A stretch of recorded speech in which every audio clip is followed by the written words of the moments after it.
If you could join us as Zoe lights our chalice, the symbol of our Unitarian Universalist faith. A human life is sacred. It is sacred in its being born. It is sacred in its living. It is sacred in its dying. If you could join me in the opening prayer printed in the insert. We meet here in the presence of death to make homage to the spirit of life. We would make this hour love's hour, and these simple rites love's confession. For it is love's tribute that we come to offer here today. Our voices may be the voices of grief, but the language after which grief grows is the language of love. And we who are gathered here come in love's name to express a calm and abiding trust in love's immortality and consecrating power.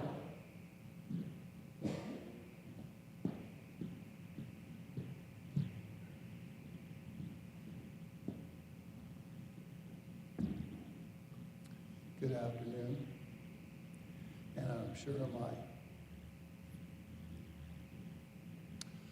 my father would want me to say, it's good to see you all here today. The reading Look to This Day is one of Dad's favorites. Look to this day, for it is life, the very life of life. In its brief course lie all the varieties and realities of your existence, the bliss of growth, the glory of action, the splendor of beauty. For yesterday is but a dream, and tomorrow is only a vision. But today, well lived, makes every yesterday a dream of happiness, and every tomorrow a vision of hope. Look well, therefore, to this day.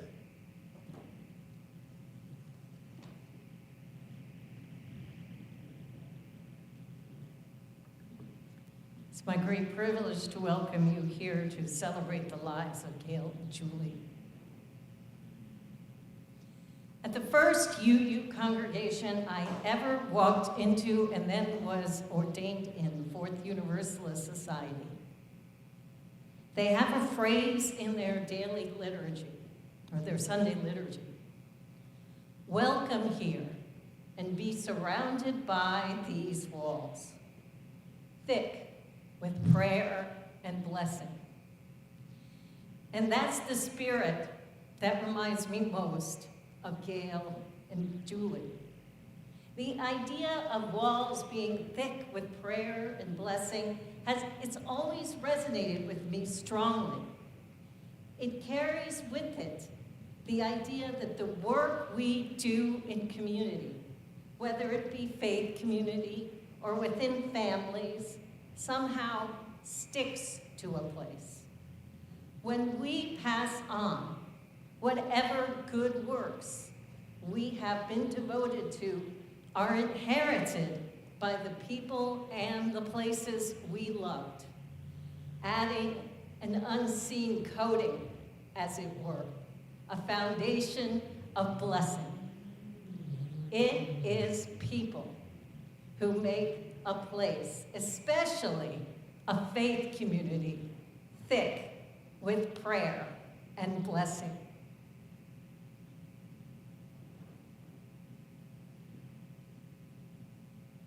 Gale and Julie were such people. Julie's ancestors were involved in this congregation from its foundation. Together with Gale, she served in many different functions over the years, on the board of trustees, on various committees, and beyond the congregation within Unitarian Universalism as well. This devotion to Unitarian Universalism was something that has permeated the entire family, with many of her children and grandchildren serving Unitarian Universalist faith communities, both as officers and in professional capacities.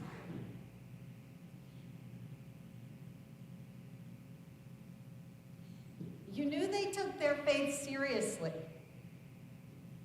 I recall, as a new minister and new to this congregation, trying to do a worship service that I thought was so great at my internship service, something I wanted to do something similar. It was celebrating humor as a theological, spiritual value. There was a responsive reading in that service that I used to poke fun at how much Unitarian Universalists love responsive readings in their services.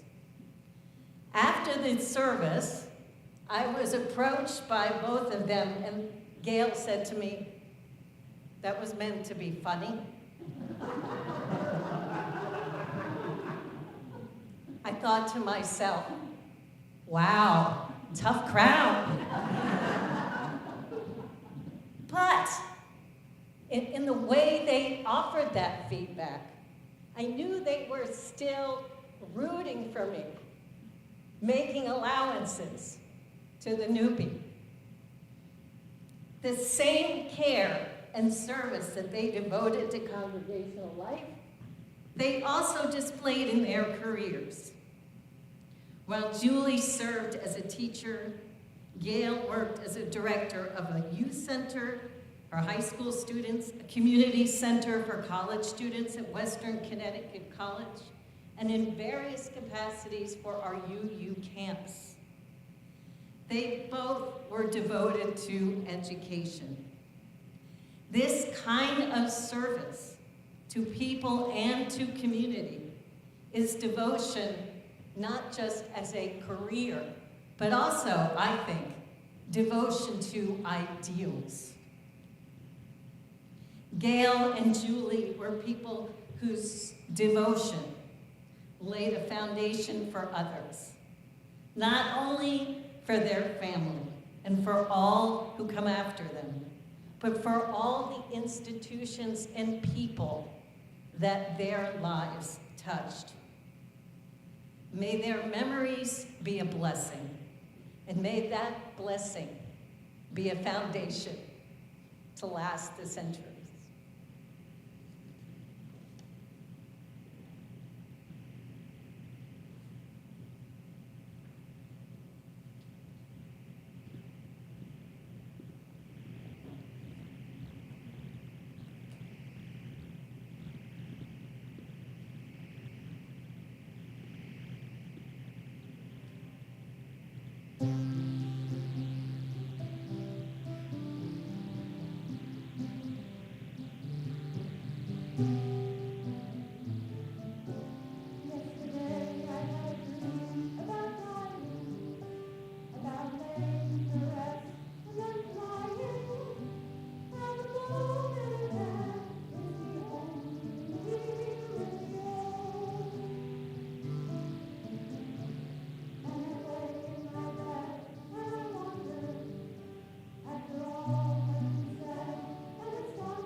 is a poem which my grandfather wrote that our family looked forward to every year before Thanksgiving. And one year, I was unable to be there because I was at Fort Leonard Wood, Missouri. And I was disappointed that I wouldn't be there. So Grandpa found his original copy, folded it up, put it in an envelope, and mailed it to me at basic training so that before my Thanksgiving dinner, I could read it. And for the last few years, at the couple of gatherings, it has been my honor to read it to the family assembled. But it is not mine. And I would invite all of my family to join me for this reading. You will find the words printed in the program. Thank you for friends and family and a world of love and cheer, and may we always know the joy of welcoming them here. Thank you for likes and differences, for they make life complete. Each one of us are individuals to the people that we meet. May the years that lie before us be a challenge we can share, so that we can live in happiness with people everywhere. Grant us all the courage to accept folks as they are. And please, God, may we share our love with those both near and far.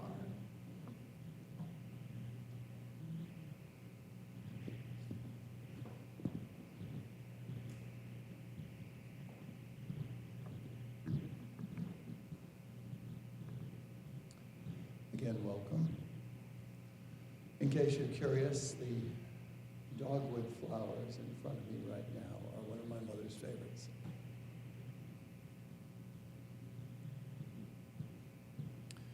This is what would be mine and Valerie's second doubleheader. We were involved in the service, my aunt and uncle, several years ago, and we did them as a couple. And when Dad passed in 2023, it was decided, since the church had burned at that time, that we would wait.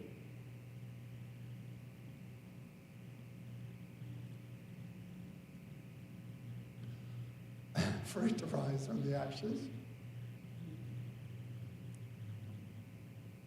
And while we waited, Mom passed as well. Now, I promise you that Valerie and I did not conspire together. As I begin the eulogy, you'll see why. Devotion. That is the first word that comes to mind when I picture my parents. Devotion to each other, devotion to family, devotion to their faith. And especially in my mother's case, devotion to children. Born not far from here in Greenport, my mother was, as she described it, the bologna in the sandwich, having 3 older and 3 younger brothers. My mother was a kindergarten teacher when my great-grandmother brought home my father from church one Sunday. She later would claim great credit for having made this match and creating the family that resulted. My dad had been on his way to Fort Belvoir in Virginia, and he was going to be serving in the Korean conflict. They began a correspondence, which my mother said would be occasionally interspersed with my dad writing, "My mother doesn't think we should continue writing. Here's my new address." My father technically was engaged at the time. Now, after they were married, my mother would take leave of her career as a teacher, she started as a kindergarten teacher, for approximately 20 years to raise her family. Now, I don't know that we kids truly appreciated how exceptional our parents were and our relationships with them were when we were younger. I know that I was, on more than one occasion, guilty of taking my mother for granted, always wanting her to be the class mother, and at one time volunteering her to make 5 pounds of potato salad for my high school band picnic. Not to mention the time she helped me typing school papers and all of those kinds of chores. Mom always had high standards for herself and for us. She was well respected among her colleagues at school and almost everyone that knew her. And although at times she could be resistant to change, as we all can be, I suppose, facts, reason, and results, more often than not, would change her opinions. I remember her first reaction to my magical career as throwing away my education. But later, she introduced me proudly as her son, the magician. Now, my mother always loved children, and her dedication to their care and education could never be doubted. In her career, she taught kindergarten, 1st and 2nd grade. She said she preferred to get her students before somebody else messed them up. Over the years, despite her reputation for high expectations, both in achievement and behavior, she was one of, if not the most beloved teacher in her district. My mother was also a devoted Universalist.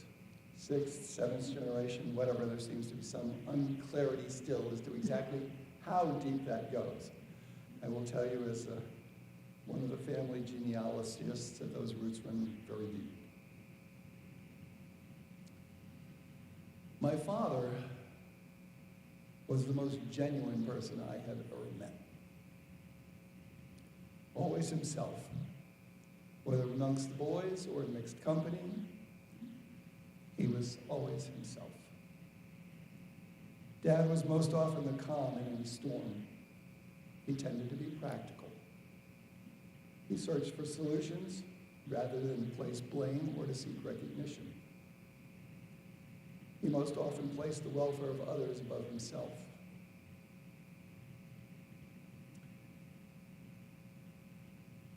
He led most and best by his example.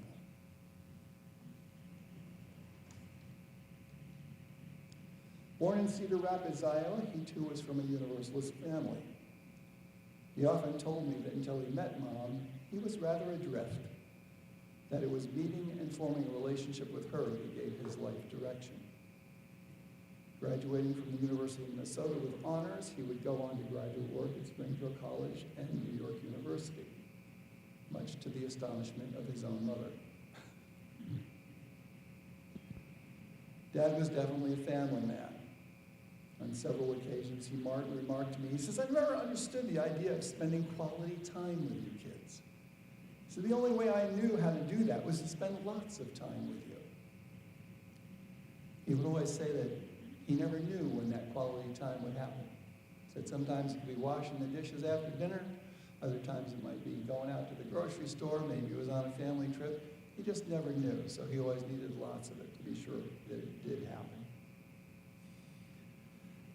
And other things he did. He took us along on his duties at Saturday football games at Manhasset High School.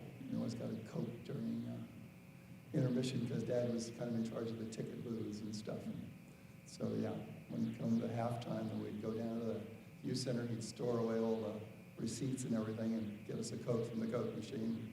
But we were always there along the sidelines with him, doing things like that. When he worked at the youth center doing some of the Saturday programs, I remember roller skating there on Saturdays along with high school kids, and we were there with Dad and roller skating around doing that. And other times when he had open gym and things like that, oftentimes he was putting us in the car too and taking us along. In fact, it was during those Saturdays that I learned fencing first. Having served in the Army Corps of Engineers during the Korean conflict, he was really quite handy. He single-handedly, with only occasional help, built the garage for our Keith Place home, constructed a slide entirely out of snow one winter for us to go sledding on in the front yard. And he might walk, if we were like watching a war film or something, they would be doing something like trying to destroy a railroad track.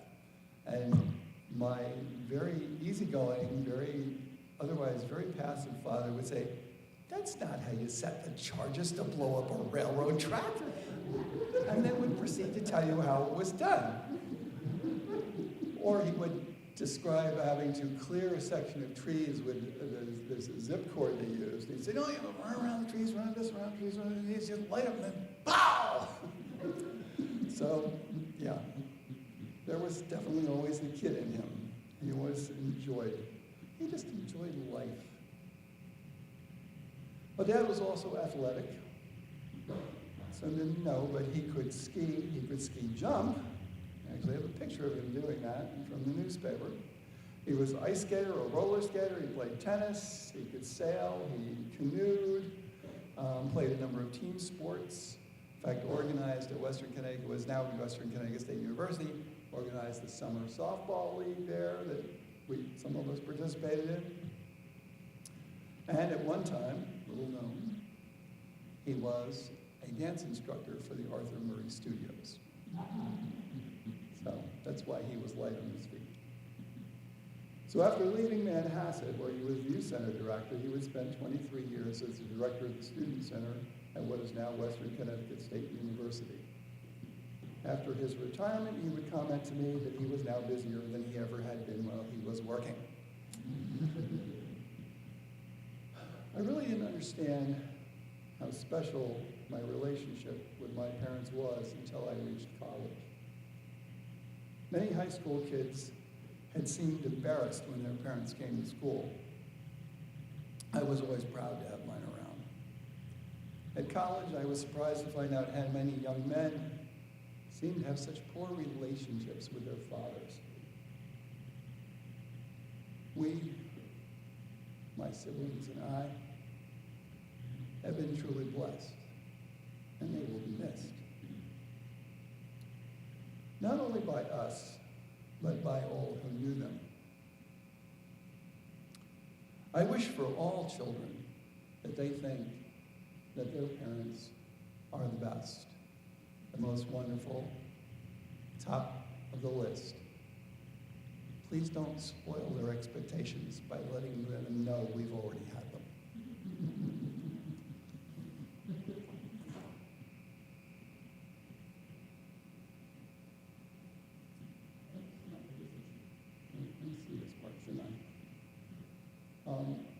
Where's my brother Mark? There he is. Would you like to come forward and say a few things?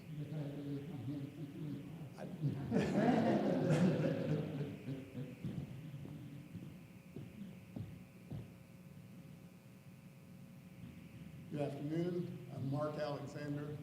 I'm number 2. And God has blessed me overwhelmingly in my life.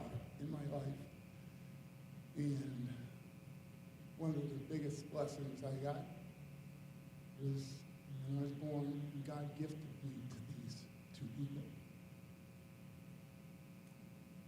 And it was through their love, funny, that I learned about God's love for me. And that's just an amazing thing. Brothers talked about their devotion, and that was true. I was trying to think what story to tell about my parents. And there is one that came to mind, and I think I thought of it because it dealt with both of them. We spent a lot of years up at Deer Hill Camp. My father was assistant director of Okay.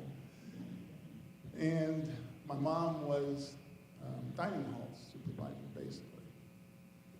Well, one evening in the mess hall, in the dining hall, one of the counselors decided to pull a practical joke on my father. We were having ice cream that night, and my father loves ice cream.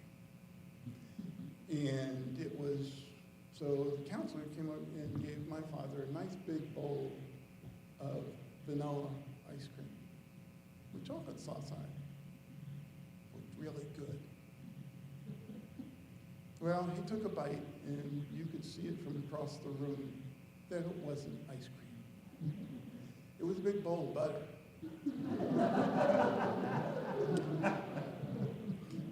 that didn't really sit well with my mom.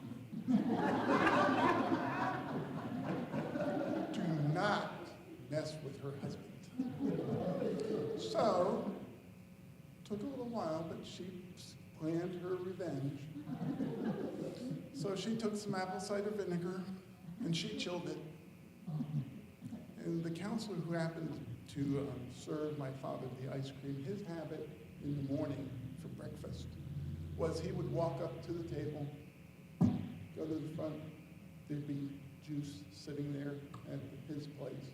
He would take the cup of juice and he would just go once and it was done.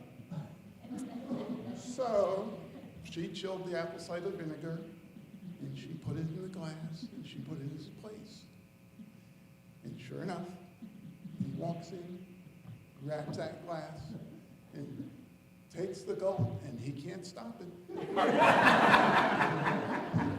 And he was in the outhouse for the rest of the day. So, but I tell that story just because that's the connection and the playfulness of my mother as well. And of course, my father was fine with the practical joke, but it was funny that my mother decided she'd take the revenge instead. So, thank you.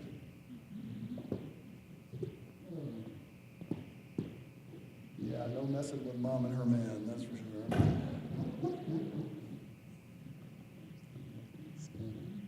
Oh, did you want to say anything?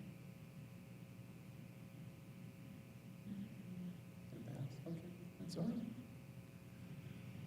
Susan, do you have anything to say?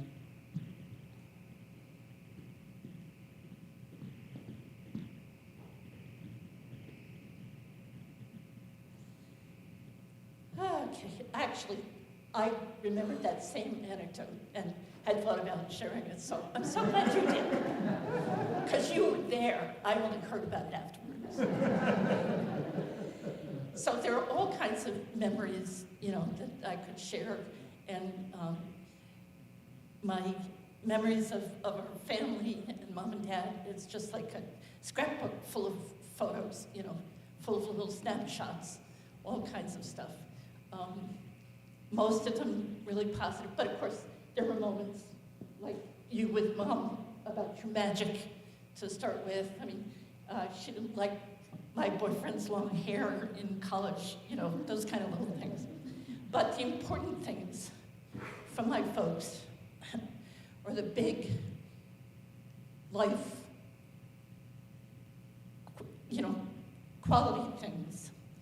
I mean, the most important from them was love and how important that is for everyone. For our family, their love for each other, their love for their family, their friends, their church. The next, I would say, is service. Doing what you can to help others, no matter how small. Dad would mention, like, having paid for a friend's movie ticket when his friend didn't have the change on hand. That kind of thing.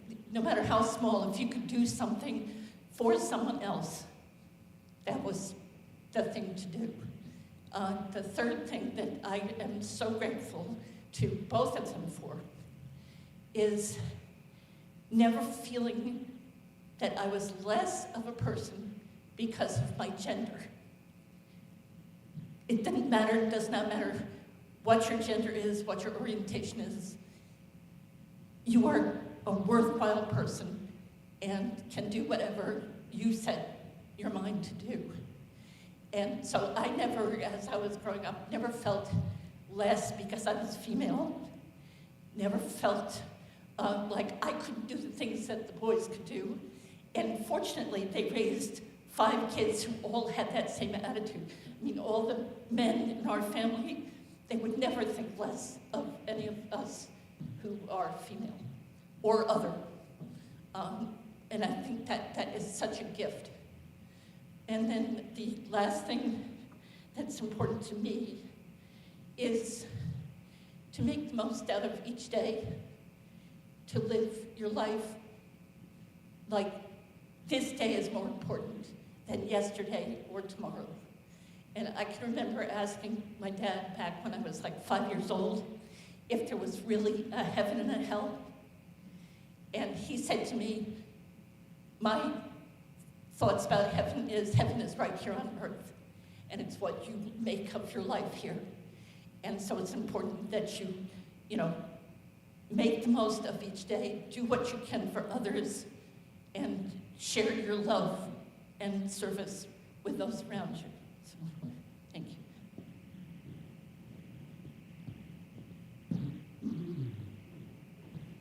Just going to echo my youngest sister with one thing. When I was about 8, there were dishes to be done, and I looked at Dad. I said, "No, don't do that. It's girls' work." And my father looked at me and said, "There is no such thing as girls' work or boys' work. There is our work, and we will do our work."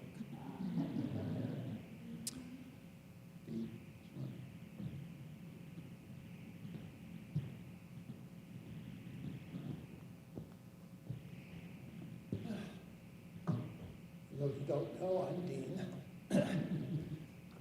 7th out of 5, actually. Not everybody may know, but Julie and Gale actually had 7 kids. There were 2 that were born a couple years prior to me, and unfortunately, due to being born so prematurely, they only lived a very brief time. So there's this order that they have where each one of us is about a year behind the rest, and or the next. And in my case, there's this gap. And I guess I always felt a little out of place because my siblings all had that nice orderly thing going on, and here I was, this oddball. My mother always assured me, though, that even if the twins had gone on, that certainly they would have had me. Although I had to remind her that, just basics of biology. Okay, well, fine, you may have had a 7th, but odds are it wouldn't have been the same egg and it wouldn't have been the same sperm cell. So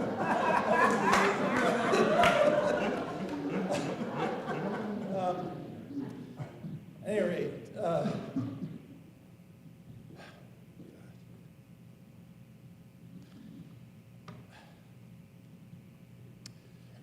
one thing about my parents, God, my father was an enigma to me because, as Gale said, he was just so unflappable. Didn't matter what the situation was. He just would stay the course, very even-keeled. I remember when his parents died. Never saw the man cry. I knew he had a connection to them, but I just never saw that. The only time I would ever really see it was getting back to that poem that Max let us in. Every Thanksgiving, didn't matter, you could count on it. He would start choking up and getting all teary-eyed and everything. He had a hard time getting through that poem. But any other situation, I can remember there was a time a number of years, quite a few years back, we were going to family friends to the Worthingtons. And so he was in the family car. I was driving along in another car. I think my sister Sue and a couple other people were with me. And so, of course, back then we didn't have GPS or anything like that. So I couldn't remember clearly the route. I hadn't been driving all that long. So I was just following along, and it happened to be that it was snowing and sleeting and all that, so the roads weren't in good condition. And we were over on the left lane going down to 684, just cruising along, and then all of a sudden he makes this maneuver because suddenly he knew that the exit was coming up. I didn't know the exit was coming. So I had to try to hit the gas a little bit and make that pass, and unfortunately I drifted a little bit over too far up to the shoulder. Next thing I know, we're just rotating as we're going along, and eventually did bump into somebody else which stopped us, and we were in the middle of the road, just all sorts of cars backed up behind us. But I came to find out later that Dad, who was driving the car in front, he happened to look up into the rear view mirror, and he saw what was going on. And his comment apparently was, "Well, there goes Dean."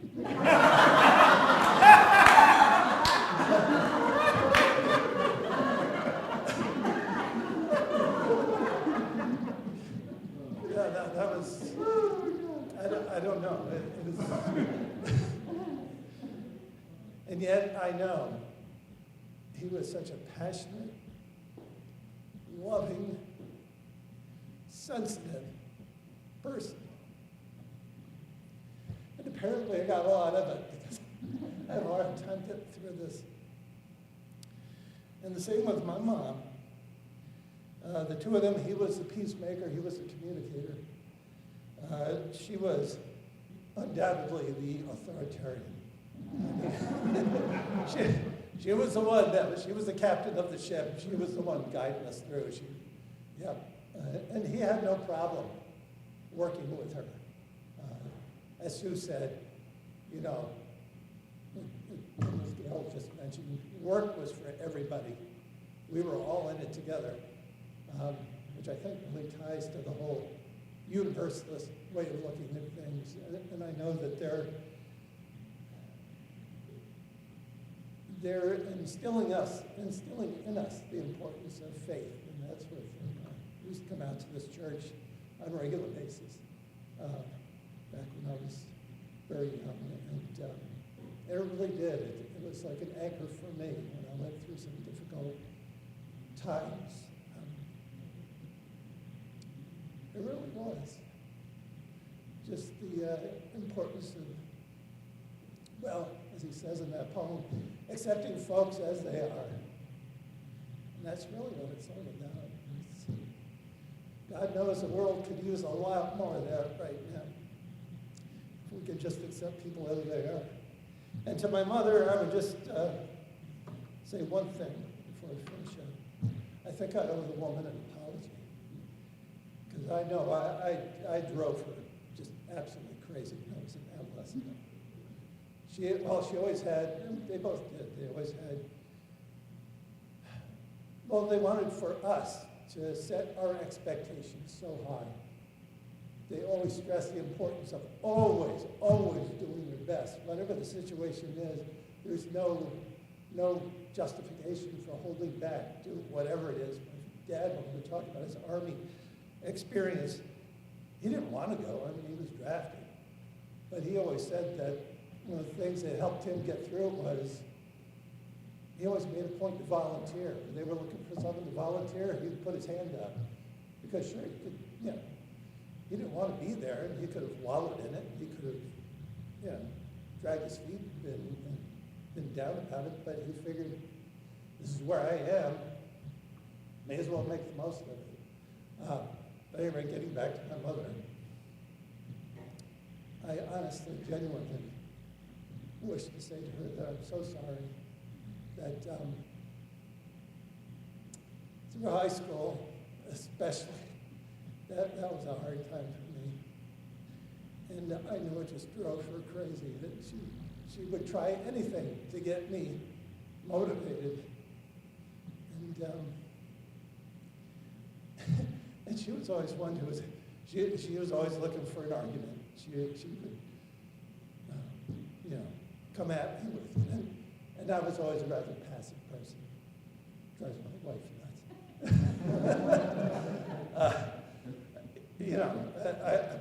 I would simply agree with her. Yes, this is what I should do. Yes, this is what. But I didn't. And I remember one time in particular, I was a bit depressed at the time. I think maybe I was a sophomore or whatever, and I was sitting in our family room, and the lights were down, and I don't know what it was. I was just crying to myself. I was laying on the couch, and I was just feeling overwhelmed that she can't make it. And she asked me about what's wrong, and I didn't know. And she just sat with me, and she held my hand, and she just sat. That was it. She just sat there with me. I miss her so much. And I will tell you that I actually had the opportunity to be with her on the day that she died. And I really wasn't sure what to expect. She was sleeping. I don't know if she was truly unconscious or what. She was unresponsive. And she was laying in her bed, and I knew that was her situation, so I brought earbuds with me, and I used my phone to play some songs for her. And I recorded a message because I wanted her to know if there was any chance that she could hear anything. And I played the message to her, just assuring her how much we all loved her. And we were all going to miss her, but it was okay. And I played a song, actually, I see Gale put it in here, Somewhere with the Rainbow by Israel. I'm not even going to try his last name, I'm going to kill it. But gentleman who's from Hawaii plays it on the ukulele. It's just a beautiful rendition of the song, and I played that for her. And I said goodbye. And I swear to God, I believe that woman waited until I got home, because it was about a 5.5 hour drive. And about 30 minutes after I got home, I got the word that she had passed.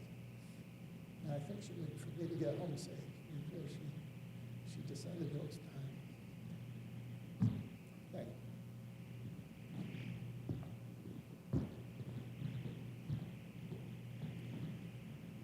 Yeah, that was definitely something they always knew. The power of being present, of being there. And she never lost trace of you.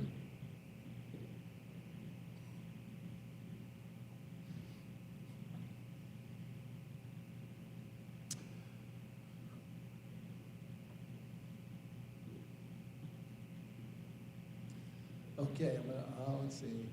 My niece Jessica, where is she? There she is. Did you want to come up, huh?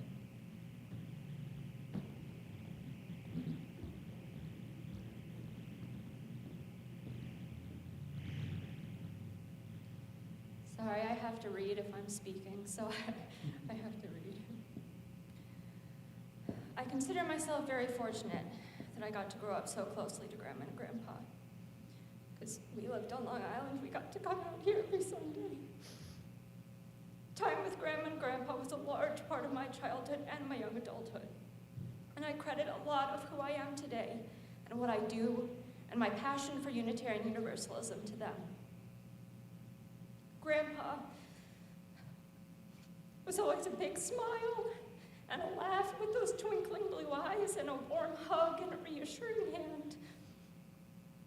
Grandpa taught me how to swim, and I was always so proud of his diving. Even when he was my grandpa, Rob reminded me of a time that, I forget where we were. We were at this outdoor pool, and there was a diving board, and Grandpa got up on the diving board, and he did a backflip, and he got in trouble. The lifeguard was like, that was really cool, but don't do that again. And I think one of my fondest times with Grandpa, believe it or not, was being on the board of this church when I was only 18, because I really got to witness his leadership style. He was such a deep and thoughtful listener and a careful and respectful leader, as my uncles and my mom have said. And I think a lot of my personal leadership style comes from him. And I didn't really think about it. A number of people have told me that I managed to stay calm through things, and I think I get that from him. And then Grandma. Grandma will always be one of my absolute favorite people. And one of my biggest role models. She was fierce. People called her a force of nature like it was a bad thing, because what's more intimidating than a strong woman? But I saw it as a badge of honor, and I wanted so badly to be like her. She made me want to be a teacher, maybe because I idolized her so much as a child, although it must have been more than that, because, look at how many of us on the Alexander tree went into education or service or helping people. It was built into both of their natures to help people grow. I loved spending the day with Grandma at school, sitting at the teacher's desk, eating pretzel sticks and cans of Diet Coke from her mini fridge with a plastic straw. It's a plastic straw, sorry, it was the 90s. And Grandma was fierce, but she was downright silly and cute too. The way she would scrunch her nose and giggle, the way way she got excited when I turned 21 and wanted to have white wine with her at Thanksgiving. And the way she was with Grandpa when she wasn't saying, Gale! I have always considered myself beyond fortunate to have witnessed a relationship like Grandma and Grandpa's. It was a relationship built on dedication and respect and a responsibility to each other and to their family. But they were also so in love with each other after almost 70 years, and that is a special kind of magic. Disney got nothing on them when it came to putting delusions of grand love stories in my head. Their lives were so full of love and friendship and community and family. If I live a life half as full as either of them, I will consider myself fulfilled. And for all of us who are missing Grandma and Grandpa, Gale and Julie, Mom and Dad, because no matter how full we know their lives were, we all miss them. They were incomparable in so many ways. I offer us these words from Ndidi Achebe. When I forget that love abounds and I lean towards the path of despair, let me remember the unconditional love that I've been blessed to receive.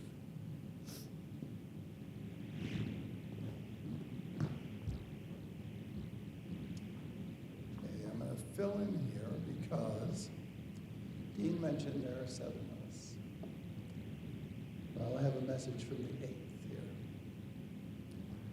This is from Martina. Julie Alexander, my American mom, you are one of the smartest, most thoughtful, and kindest souls I have ever known. And Dad, you were my guiding light, always ensuring I was safe, always showing me the true depth of love and family. I arrived in your lives as a foreign student from Taiwan, stepping into a world unfamiliar, yet soon made warm and welcoming by your love. In 1970, when I came to Western Connecticut State College, where Dad worked, I could never have imagined that I would find a second home, a family who embraced me as their own. From that moment on, I was not just a guest, I was a daughter. Through you, I learned the true essence of an American family. Not the Hollywood version, but the real, unconditional love that binds people together. You nurtured me, cared for me, and showed me a kind of generosity that left an indelible mark on my heart. Even after I graduated and moved to New York City, your love never wavered. You worried for me, making sure I never felt lost in that vast and overwhelming place. Every time I found a new home, you made the journey to see me. That was your love, quiet, steadfast, and always thinking ahead for my well-being. Mom and Dad, not a day goes by that I don't carry your love with me. Your kindness, your wisdom, and your unwavering support are woven into the fabric of who I am. Though you may no longer walk this earth, you live in my heart, in my memories, and in every act of love and kindness.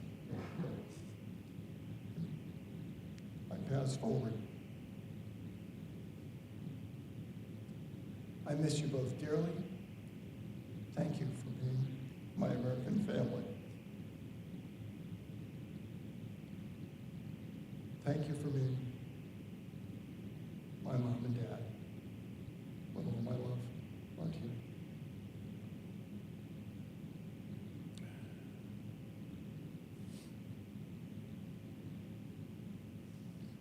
Maxwell, you have something to say?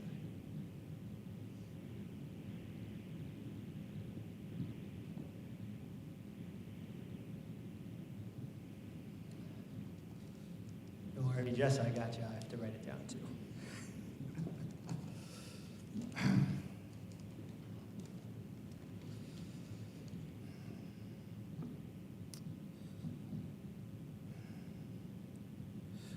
When I was asked if I wanted to stand up today to say a few words, I hesitated. Certainly, I wanted to give comfort if I could, but I worried that whatever words I could come up with would be unequal to the task. But ultimately, I knew that I wanted to speak. So here I am. And today, I'm going to share with you the truth of my experience with the two people that I called Grandma and Gramps. Their home in New Fairfield was where I took some of my first steps, toddling behind a little yellow Little Tykes race car, right off the edge of the deck. That was also where Grandpa gave me my first buzz cut, which you'd never guess based on my hair now, but I hated it then. Their home and house in Southold was where all the best climbing trees are, and I checked. They're all still up. It's where my cousins and I played the best games of make-believe and came up with the best stories. It's where Grandpa taught us to play croquet, and he always saved the lawn for me to cut so that I could drive around on the lawnmower. The beach was just down the street, and no matter the weather, the Alexander clan kiddos would inevitably make our way down there at least once a visit. Thanksgiving at Graham and Gramps with the whole family are by far the majority of my favorite memories from growing up, along with a handful of quiet birthdays that I celebrated out here with just Grandma and Gramps once I was old enough to drive myself. And of course, the picture couldn't be complete without the evenings of Jeopardy, Wheel of Fortune, and Skip-O. But by now you're probably thinking, okay, you've talked all about their home, what about the people? And to that I say, look no further than the people that are sitting in the first 3 to 4 rows. Gale and Julie Alexander made a home and a life together. The products of that life and that home are here. The children, the grandchildren, and even the great-grandchild, sitting in those seats, were made from that home. Their patience, compassion, determination, humility, creativity, passion, their sense of right and wrong, their love, yes, most of all, their love is still here. And perhaps that's why I found it difficult to fully mourn their passing. Because when I find myself so surrounded by the sum total of their life and their love, I can't help but feel that they haven't really left. Thank you.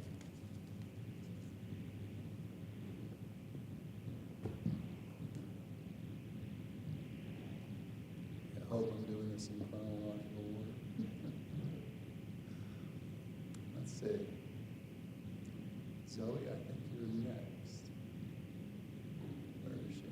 Oh, there she is. Somebody's going to correct me along the way and say I got one of the grandchildren out of order. I know it. Oh, okay, well, I'll put Robert next after you.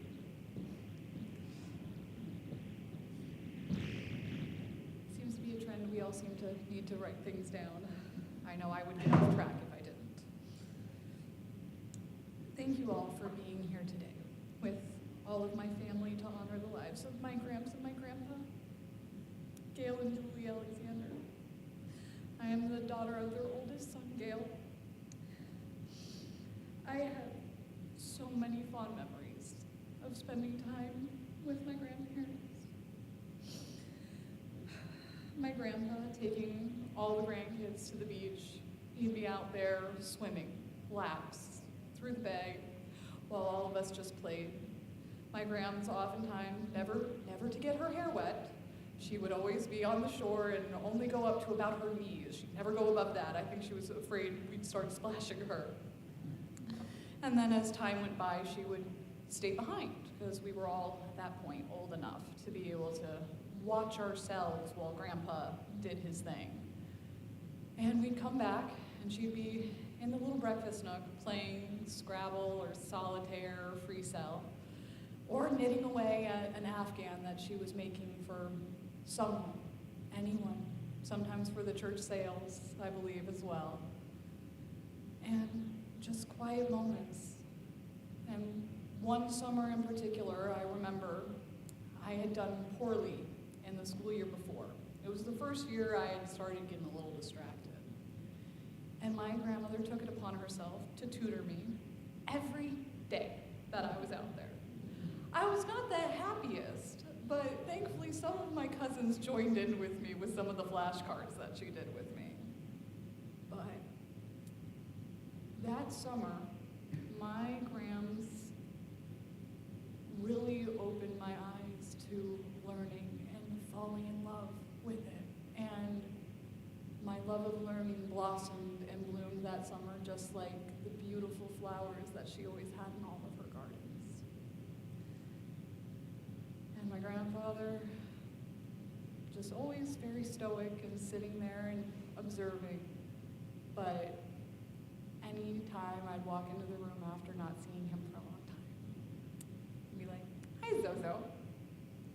And I don't think I'll ever not be able to hear his voice saying it.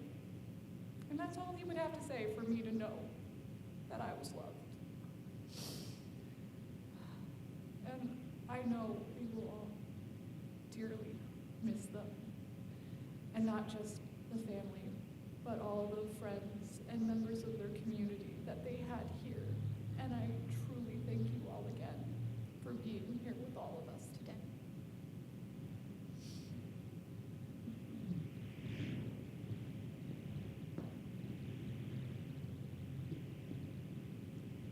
Robert? No? Okay, let's see. Then I think it's Katie.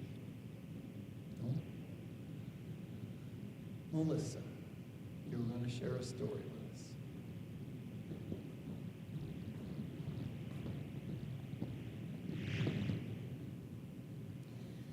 So I don't think a celebration of Grandma's life would be complete without reading some kind of story, because certainly every time we visited them as children, every single night we got a bedtime story. And she had an entire drawer of children's books that we could choose from. And if we wanted more than one, she would certainly find time before we went to sleep to read a second one. So I have brought you all The Very Quiet Cricket by Eric Carle. She had The Very Hungry Caterpillar and The Very Lonely Firefly.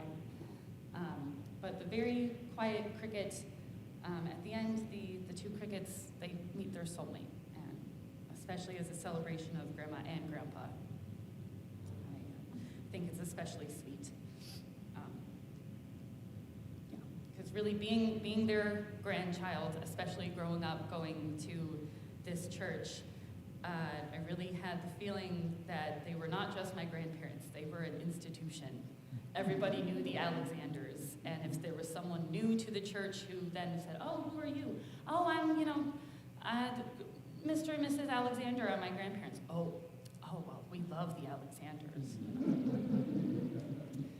But so, from my grandma, as you can see, she had her Property of Julie stickers on all of her books. We have The Very Quiet Cricket.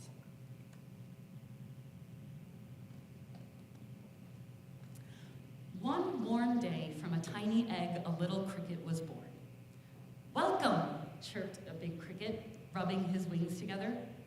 The little cricket wanted to answer, so he rubbed his wings together. But nothing happened, not a sound. "Good morning," whizzed a locust, spinning through the air. The little cricket wanted to answer, so he rubbed his wings together. But nothing happened, not a sound. "Hello," whispered a praying mantis, scraping its huge front legs together. The little cricket wanted to answer, so he rubbed his wings together. But nothing happened, not a sound.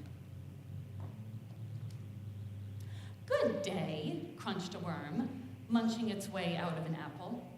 The little cricket wanted to answer, so he rubbed his wings together. But nothing happened, not a sound.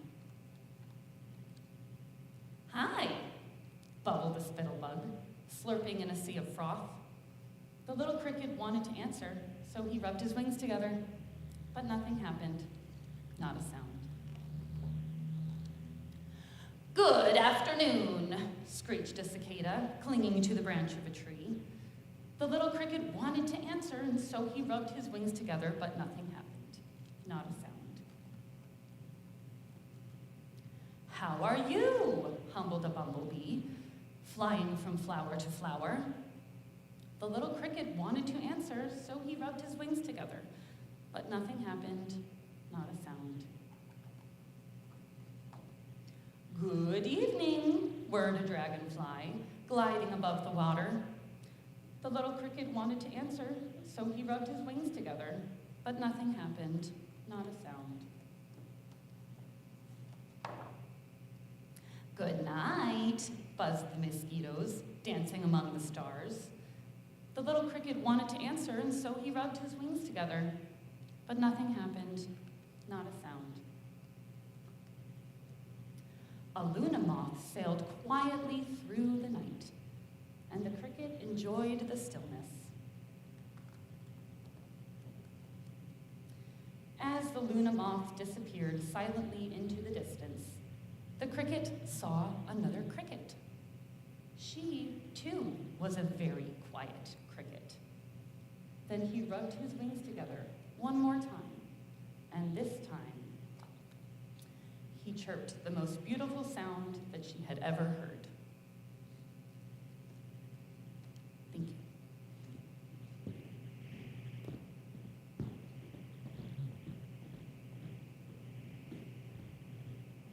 Let's see. Henry, did you have anything you wanted to say? Okay.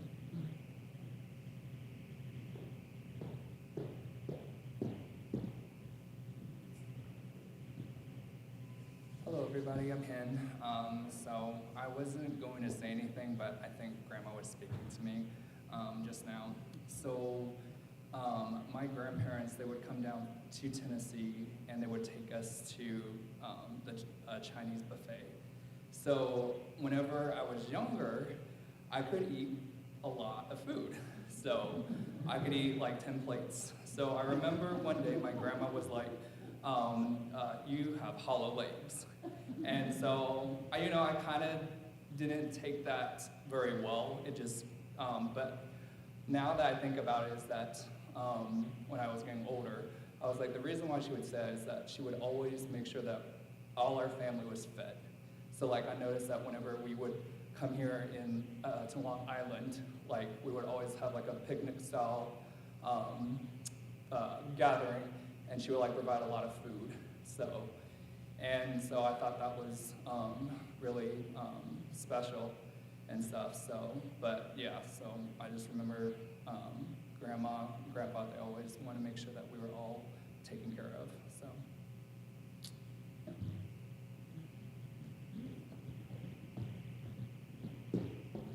Madison, do you have anything you'd like to say?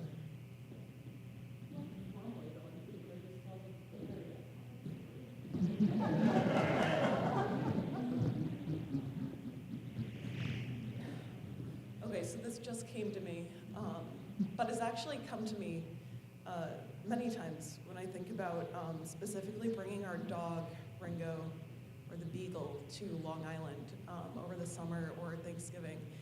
And he used to do this thing. We would get him these cookies or biscuits from Trader Joe's, these peanut butter things, and he would bury them. Like he would nose the ground, like he was covering things in dirt, or cover them with like a blanket or a shoe or whatever. But most of the time it was just in the middle of the room, but it was buried, you know. And so we were out on Long Island for, I want to say it was Thanksgiving. And we gave him a cookie, he buries it. but it's just in the middle of the living room, just right in the walkway. And Grandpa comes in, and I don't even think he really said anything. He just reached down and picked it up, and the beagle looks at him, and then Grandpa pretends to eat it. And the dog, he usually would eat them all, but he was so disturbed by this that when he put it back down on the ground, he went off and just chowed the whole thing down right away. And yeah, I think that needed to be shared.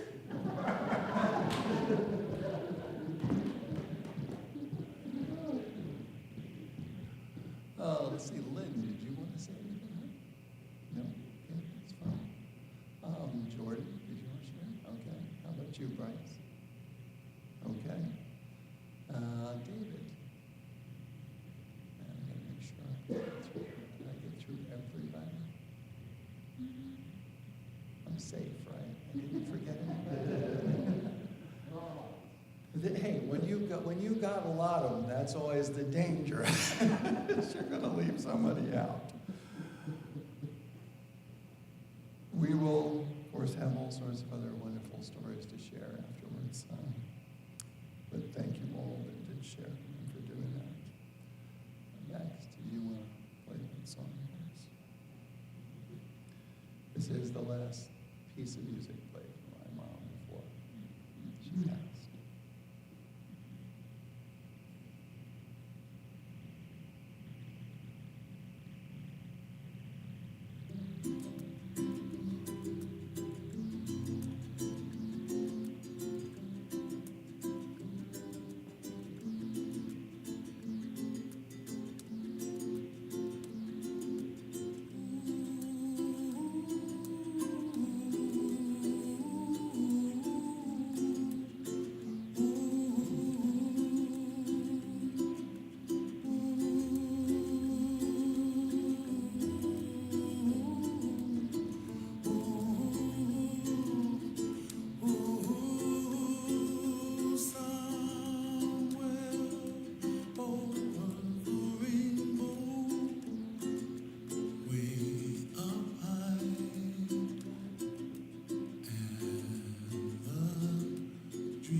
to say one more thing about my folks.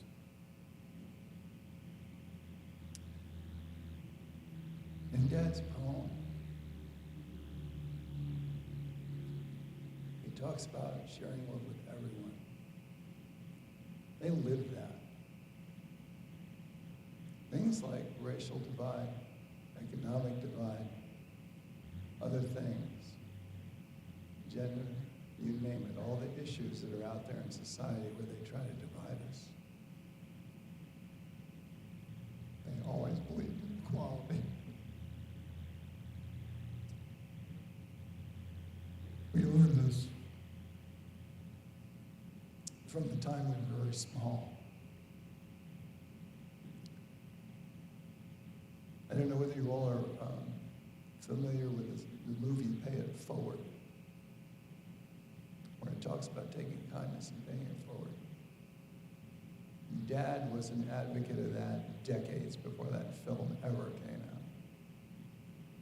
I remember him, just one of the simple things he said to me, he says, if somebody borrows a dime from you for the phone, and calls were a dime back then, he says, don't expect it back. Tell them to pay it to somebody else. Somebody else is going to need it. One day you'll need it. And if everybody does it, it's going to be there when you need it. It's the same for all kindnesses, no matter how small they are. Pay them forward. The thing that means very little to you, that takes very little from you, they take nothing at all from you, can mean the world to someone else. They taught us that. And they taught us to treat everybody equally, give them equal opportunity, equal chance, and to know that a miraculous person can come from anywhere.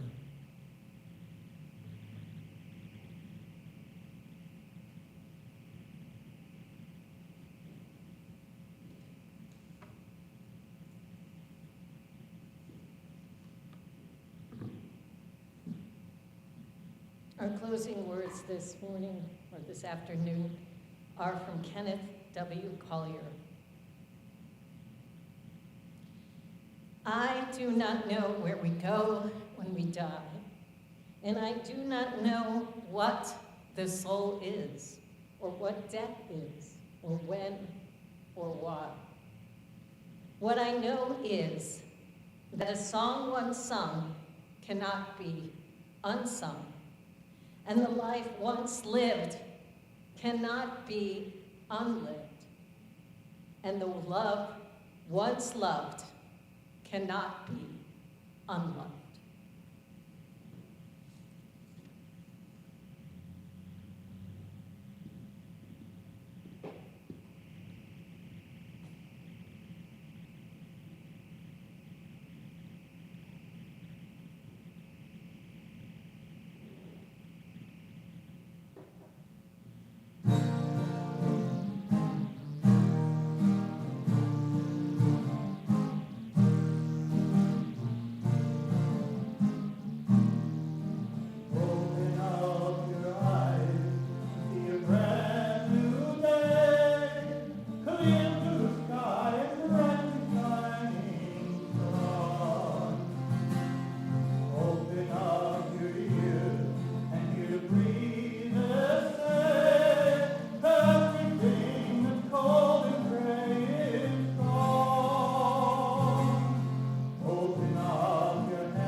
please stay and join us to have something to eat and a time of sharing. Thank you.